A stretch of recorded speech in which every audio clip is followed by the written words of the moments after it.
রোমানিয়ার এই শহরটা আসলে খুবই সুন্দর। আপনি দেখেন, যদি আপনাকে আমি চারপাশটা দেখাই, ঘর বাড়িগুলো এবং অন্যান্য রাস্তাঘাট খুবই ক্লিন। তো আমি ইউরোপের অন্যান্য শহরে আসলে যাইনি, কিন্তু ভিডিওতে যা দেখলাম তাতে দেখলাম যে রোমানিয়া শহরগুলো আসলে অনেক ক্লিন। যেমন ইটালিতে আমার অনেক পরিচিত লোকজন থাকে, তারা যেমন বলতেছে যে ইটালির চাইতে রোমানিয়ার অনেক শহর আছে খুবই ক্লিন। এই যে দেখেন রাস্তাগুলো খুব ক্লিন। তবে একটা জিনিস কি, রোমানিয়াতে যে গাড়ি, এই গাড়ি রাখার আসলে কোনো পার্কিং স্পেস, যেমন আমরা বাসার নিচে পার্কিং স্পেস করি গ্রাউন্ড ফ্লোরে, দেখেন এরকম কোনো পার্কিং স্পেস নেই। তারা পার্কিং স্পেস করে কোথায়? এইদিকে লাইটটা খুব ভালো আসতেছে। তো তারা পার্কিং করে হচ্ছে রাস্তায়। ম্যাক্সিমাম আমি যতগুলো দেখছি 90% মনে হয় রাস্তায়, খুব কম যাদের বাসার নিচে পার্কিং আছে, যারা একটু পশ টাইপের। দেখেন ম্যাক্সিমাম পার্কিং কিন্তু রাস্তায়। যারা একটু পশ টাইপের, মানে পয়সা একটু ভালো, তারা মোটামুটি ওই যে বাসার ভিতরে একটু করছে।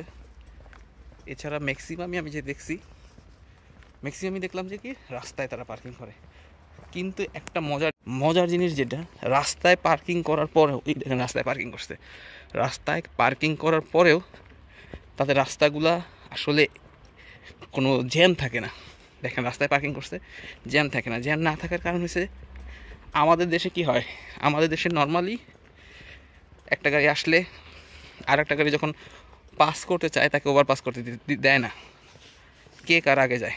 কিন্তু রোমানিয়াতে দেখলাম, মনে হয় ইউরোপের সবগুলো দেশেই এরকম, যে এদের একটা নিয়ম আছে কোন গাড়িটা আগে যাবে, কোনটা পরে যাবে। দেখেন কত সুন্দর সুন্দর বাড়ি, কালারফুল বাড়ি।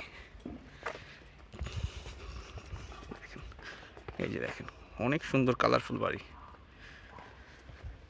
তো সবাই আমার ইউটিউব চ্যানেলটা আসলে একটু সাবস্ক্রাইব করে যান। ইনশাল্লাহ খুব ভালো ভালো ভিডিও দিব, চেষ্টা করব। আসলে আমি একটু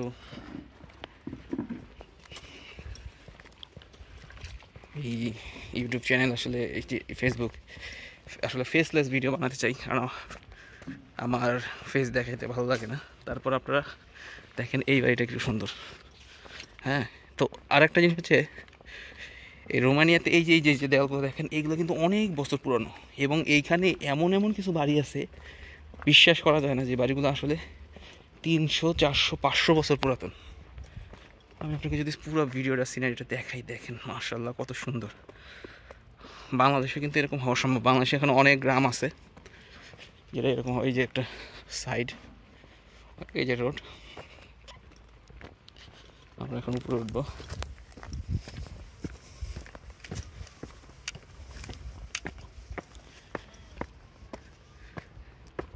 এই যে উপরে উঠলাম আমরা। হ্যাঁ, এইটা হচ্ছে একটা ওয়াকওয়ে।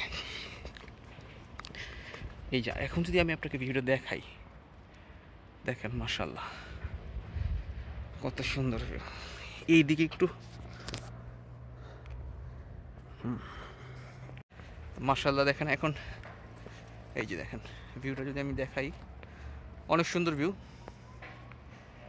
যদিও রোমানিয়াতে আসলে স্যালারিটা একটু কম, কিন্তু রোমানিয়াতে থাকা এবং খাওয়া দুইটাই কোম্পানির, ম্যাক্সিমাম কোম্পানি দেয়, এবং থাকা খাওয়ার জন্য যথেষ্ট টাকা দেয়। তবে স্যালারিটা একটু কম। স্কিল ওয়ার্কার আসলে রোমানিয়া নেয় কিনা আমি জানি না, আনস্কিল ওয়ার্কার আমরা যারা আছি। ভিউটা যদি আমি দেখাই, দেখেন বাড়িগুলো কত সুন্দর। এখন একটু গরম, যেহেতু রোদ বেশি, একটু রোদ আছে, তবে এই রোদ বেশি দিন থাকবে না, একটু রোদ আছে এখন। এইটা একটা পার্ক, দেখেন কত সুন্দর, এটা রোমানিয়ার পার্ক। সুন্দর একটা পার্ক, এখানে বসার জায়গা আছে সুন্দর।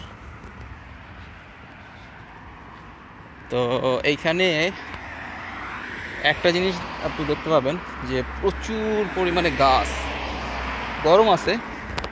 হ্যাঁ, আর রাস্তাগুলো অনেক সুন্দর, ওয়াইড।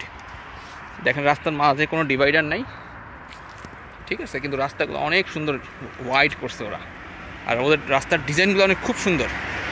তো আসলে এইখানে লাইফ ঠিক আছে, চলে আপনি ফ্যামিলি নিয়ে আসলেও আসতে পারেন, এটা একটু টাফ ভালো স্যালারি না হইলে। বাট শহর হিসেবে রোমানিয়ার শহরগুলো অনেক সুন্দর। আরও কিছু শহর আছে ওইদিকে, ব্রসপ, ওইখানে যখন শীতের দিনে প্রচুর পরিমাণে তুষারপাত হয়, বরফ পড়ে, খুব সুন্দর।